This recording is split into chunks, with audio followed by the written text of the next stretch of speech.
What's up, guys? Thanks for coming back to the channel. Thanks for joining me today. So we're gonna get started with the first movie review of the channel.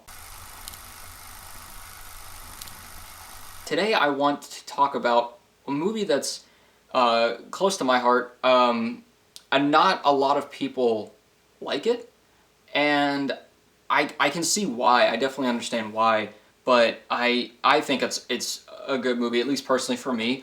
So today we're going to be talking about The Giver. So this movie came out in 2014. If you've read The Giver, it was one of my favorite books. I mean, it was one of those that I didn't know it was in a series. I don't know if any of you guys know that it was in a series, but it was part of one of 4 books. And up until a couple years ago, I thought it was a standalone book, so I always said it was my favorite single book that wasn't in a series. But if you don't know the premise, The Giver is basically about this community. It's a dystopian book that everybody sees in black and white. There are specific rules.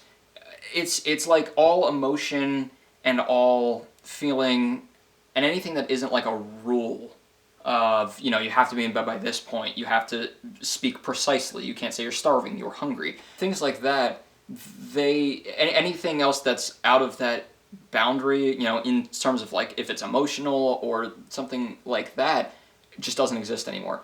Because they found that all of those things incited violence or caused more problems than good.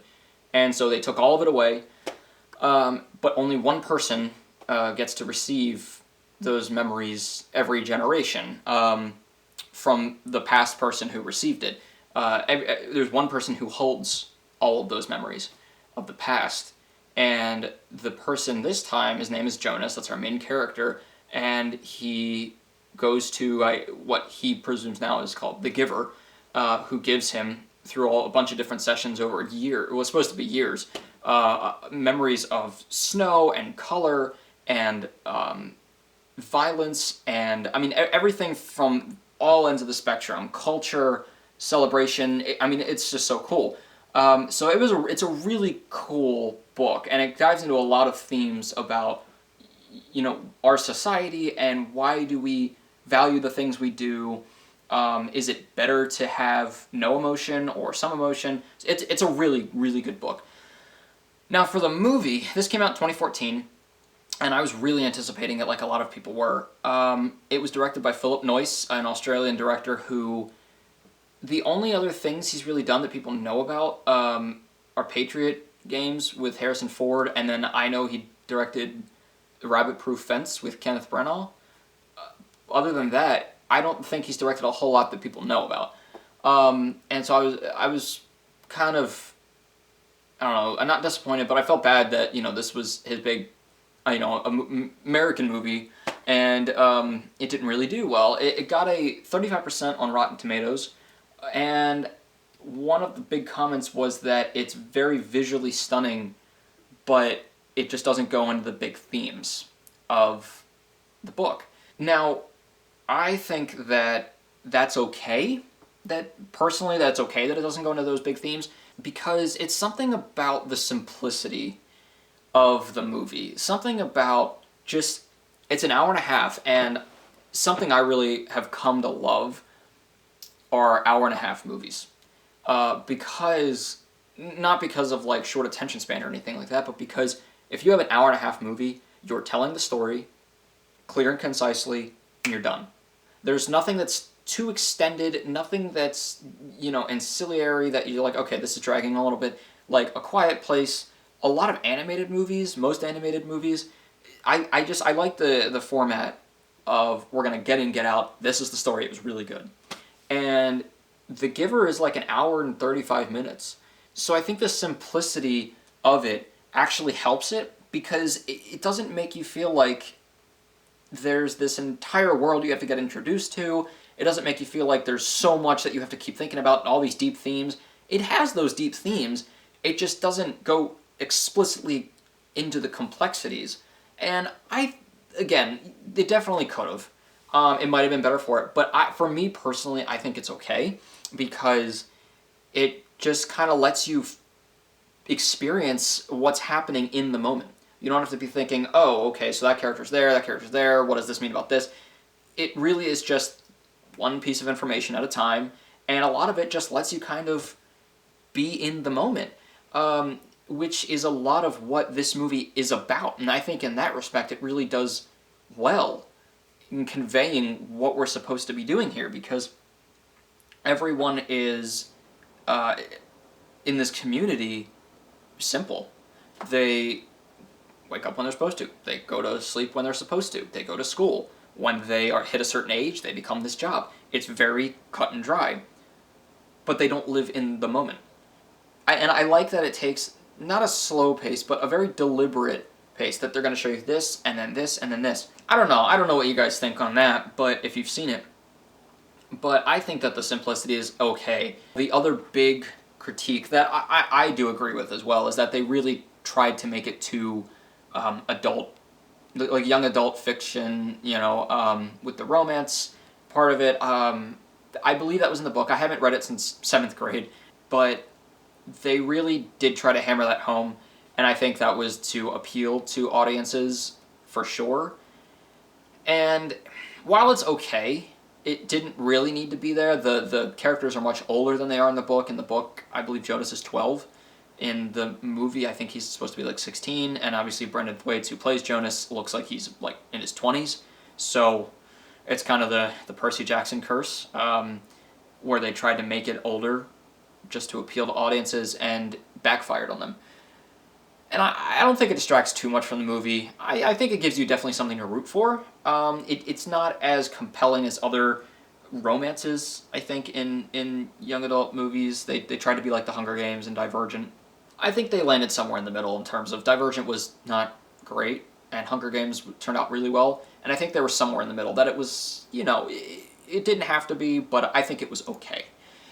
So that is, I guess, a big critique that I do have with the movie. But what I really want to talk about is where I think this movie really hits and really counts. Because when I first started wanting to make movies, this was the first movie I ever wanted to make. Like a big budget, turn a book into a movie. I really wanted to make The Giver. And because it really appeals to people, I think, who are creative. So obviously that's a bias that I have about it.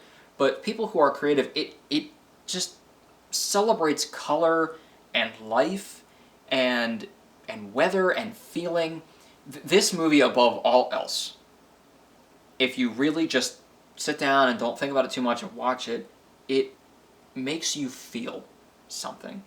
It makes you just think about our entire world, and not all the little complexities and papers and forms and everything, but just people and life and experiences, all the way from big celebrations and religious events to just playing in the snow, or, I don't know, getting stung by a bee. It's what I love about this movie.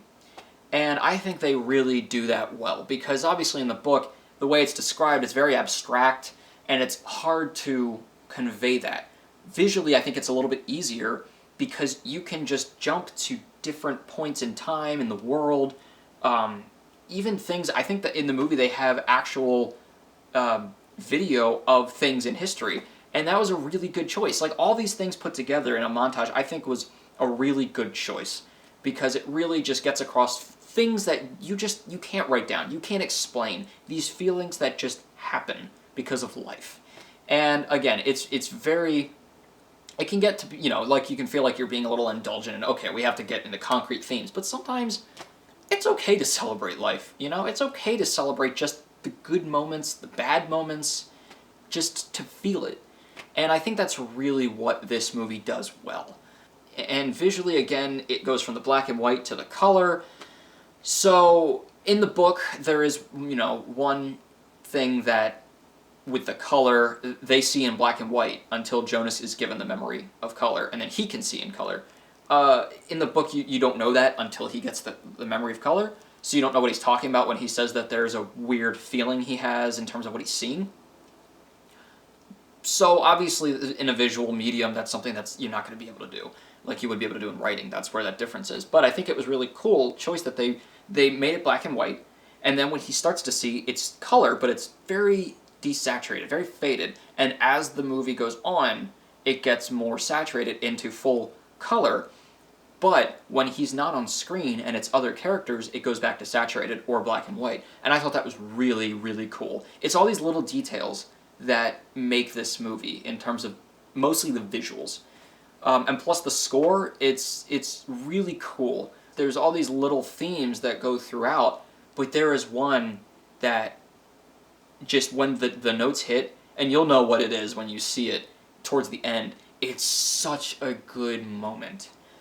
So, again, I can't get really into all the details without spoiling anything, and honestly, there's not much to spoil, except for, like, the things that happened at the end, because really that's all it is about, is just celebrating things and being in the moment and experiencing. And above all, that's what I want to do as a filmmaker, is obviously make people think and send themes and talk about big issues, but really I just want to make people feel. And so that's what I think I love about this movie. Every time, it's one of those movies that I don't want it to lose its whatever inspiration and feeling I get when I watch it, so I only watch it once a year. Especially when I'm trying to get into a creative mode, if I'm filming something or writing something. So it's definitely one of those movies that I would recommend. Just sit down and watch it. You don't have to love it. Not everyone does. But I think it's definitely worth a look. And if you have seen it, I don't know, maybe go back and try it again. And just really focus on, not they were trying to make it a young adult romance, or they were trying to make it appeal to audiences. Just focus on, yes, these characters are a little bit older than they were in the book, separate it from the book, and just watch it as a movie, and just feel.